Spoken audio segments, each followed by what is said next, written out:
Tollywood অভিনেত্রী শ্রাবন্তী চট্টোপাধ্যায়ের জন্মদিন। তার জন্মদিনে সোমবার ঘড়ির কাঁটা রাত 12টার কাঁটা ছুঁতে না ছুঁতেই এলো জন্মদিনের বিশেষ শুভেচ্ছা।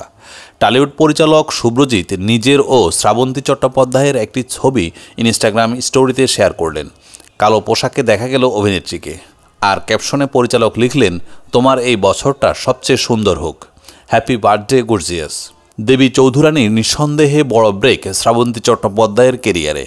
এই সিনেমায় আরও রয়েছেন প্রসেনজিৎ চট্টোপাধ্যায়, বিবৃতি চট্টোপাধ্যায়, অর্জুন চক্রবর্তী, দর্শনা বণিক, কিঞ্জল নন্দ, সাব্যসাচী চক্রবর্তীরা।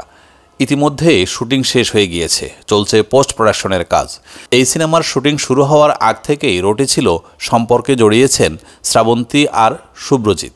তবে সেই জল্পনার আগুনে ঘি পড়ে যখন শ্রাবন্তীকে নায়িকা হিসেবে ঘোষণা করে শুভ্রজিৎ নিজের পরের ছবির ঘোষণাও করে দেন। ছবির নাম কালমৃগয়া। তবে শ্রাবন্তী ছাড়াও এই সিনেমায় আর কোন কোন তারকা থাকবে তা খোলাসা করা হয়নি। একই পরিচালকের পরপর দুটি ছবিতে কাজ কি ব্যক্তিগত ঘনিষ্ঠতার সূত্রে? জল্পনা বাড়তেই মুখ খুলেছিলেন দুজনে। শ্রাবন্তী বেশ বিরক্ত হয়ে জবাব দিয়েছিলেন, ভালো চরিত্র পেতে আমাকে পরিচালকের সঙ্গে প্রেম করতে হবে? আমার কি নিজের কোনো যোগ্যতা নেই? খারাপ লাগে যে এত বছর কাজ করার পরেও এইসব অবাঞ্ছিত কথা শুনতে হয়। এখানেই শেষ নয়, শ্রাবন্তী জুড়েছিলেন বয়সে বড় শুভ্রজিৎকে তিনি সম্মান করেন। এই রকম কোনো কিছু একেবারেই নেই।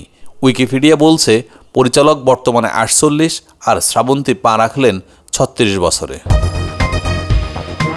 গত 5ই আগস্ট শেখ হাসিনা সরকারের পদত্যাগের পর ফের আলোচনায় আসে আয়নাঘর।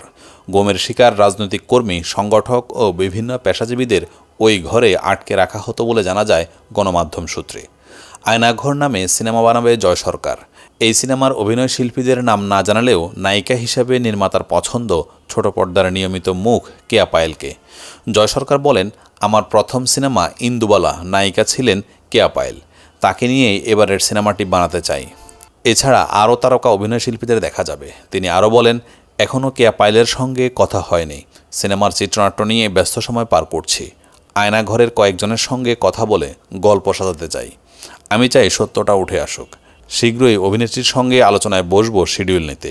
এই বিষয়ে পায়েল জানান, এই মুহূর্তে সিনেমা নিয়ে কোনো পরিকল্পনা নেই তার। অভিনেত্রী বলেন, আমি কয়েকজনের কাছে সিনেমাটির খবরটি শুনেছি, কিন্তু এই বিষয় নিয়ে আমার সঙ্গে পরিচালক বা প্রযোজক কারো সঙ্গেই আলোচনা হয়নি। আমি এখন নাটক নিয়েই ব্যস্ত সময় পার করছি। আগামী কয়েক মাসের শিডিউল দেওয়া আছে নির্মাতাদের।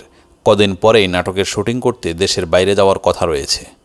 এই অভিনেত্রী আরও জানান, আগামী মাসে 3টি নাটকের শুটিংয়ে যুক্তরাষ্ট্রে যাবেন তিনি। সবকটি নাটক পরিচালনা করবেন ওসমান মিরাজ, সহশিল্পী ফারহান আহমেদ জোভান। দেশে ফেরার পরেই আরও কয়েকটি নাটকের শুটিং করার জন্য শিডিউল দেওয়া আছে পায়েলের।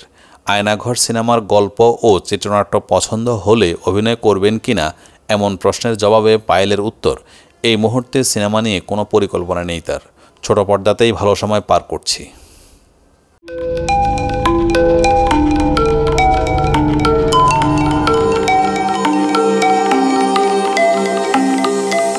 টেক টিভি, দেশ ও দশের কথা বলে।